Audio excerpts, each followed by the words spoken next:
Hey everyone! Today, we're going to totally flip the script on how you think about learning English. We're calling it the English Fitness Plan, and trust me, it all boils down to one super simple but really powerful idea. Okay, let's be real for a second. Does this sound like you? You're putting in the hours, right? You're memorizing vocabulary, you're doing the exercises, but your progress? It feels totally stuck, like you've hit a wall, or you're just running on a treadmill and getting absolutely nowhere. Well, what if I told you the answer isn't in another textbook? What if it's actually in the gym? Yeah, that phrase, no pain, no gain, it's not just for lifting weights. It is the absolute key to smashing through that English learning barrier. All right, first up, let's get to know our enemy. We're talking about the English plateau. You know, that super frustrating feeling of being stuck in one place. You know what I'm talking about, right? It's that point where all the effort you're putting in just doesn't seem to equal the results you're getting out. You know more words, sure. You get more of the grammar, but that fluency, that real confidence, it's just not moving. That right there is the plateau. And listen, it's a totally real and incredibly common frustration. So the big question is, how do we break through it? Well, it all starts by changing our mindset. So, welcome to your brain's gymnasium. This is a whole new way to look at learning. No, really, I want you to ask yourself this question. What would happen if you stopped treating English like some boring school subject and started treating your mind like a muscle? I mean, a muscle that needs regular, challenging workouts to actually get stronger. And that idea brings us right to our core concept here, the daily discipline of gain. I want you to forget all about cramming for a test. This is a whole different mindset. It's about turning your practice into a daily workout, designed to build real, lasting strength over time. Okay, let's break this down, because it's a great analogy. Just think about it. Your teacher or your tutor, that's your personal trainer. All that new vocabulary you're learning, those are your dumbbells, your weights. That's what builds your strength. Conversation practice, that's your cardio, getting your endurance up. And stretching? Well, that's just like reviewing old lessons. It's absolutely essential for staying flexible and making sure you don't pull a muscle, so to speak. Okay, so a mindset is great, but we need a plan, right? So let's turn this idea into something you can actually do. We're talking about the daily workout plan. This is your actionable schedule for English fitness.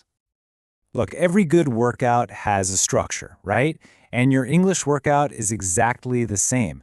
We're going to break it down into 4 super simple, totally manageable steps. You got your warm-up, your strength training, some cardio, and then a cool down. That's it. And here's what each part is for. Your warm-up? That's just to get your brain fired up by quickly reviewing what you did yesterday. Then, for strength training, you're going to push yourself with one new grammar rule. Cardio is all about getting those vocal cords working, speaking out loud. And finally, the cool down. That's just winding down with something fun, like an article or a short video in English. And get this, the total time commitment? Just 30 minutes. That's it. This is not about spending hours and hours grinding away at your desk. The real secret here is consistency. A focused 30-minute workout every single day is so much more powerful than a 3-hour cram session on Sunday.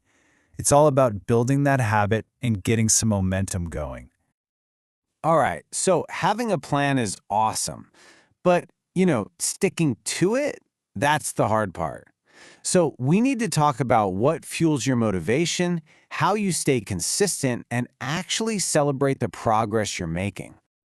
Because we've all been there, right? Some days you just wake up and, nope, the energy isn't there. The motivation is gone. So how in the world do you drag yourself to your brain gym when your mind is just tired and screaming, let's quit? This is so important. You have to focus on the gains. You've got to connect that little bit of daily pain, the effort, with the huge long-term rewards. Think about it. New career opportunities, actually feeling confident in conversations, watching movies without needing subtitles, making real connections with people from all over the world. That's the good stuff. That's your fuel. And hey, here's another thing from the fitness world that is absolutely crucial. Remember this: rest days are not a sign of weakness. They are part of the process.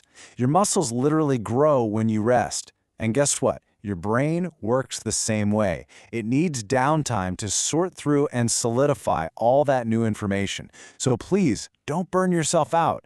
Taking a day off isn't quitting. It's actually part of your strategy. Okay, so all of this, it all builds up to the most important piece of the puzzle, developing what we call a mastery mindset. This is the big shift. We're moving away from worrying about talent and putting all our trust in discipline.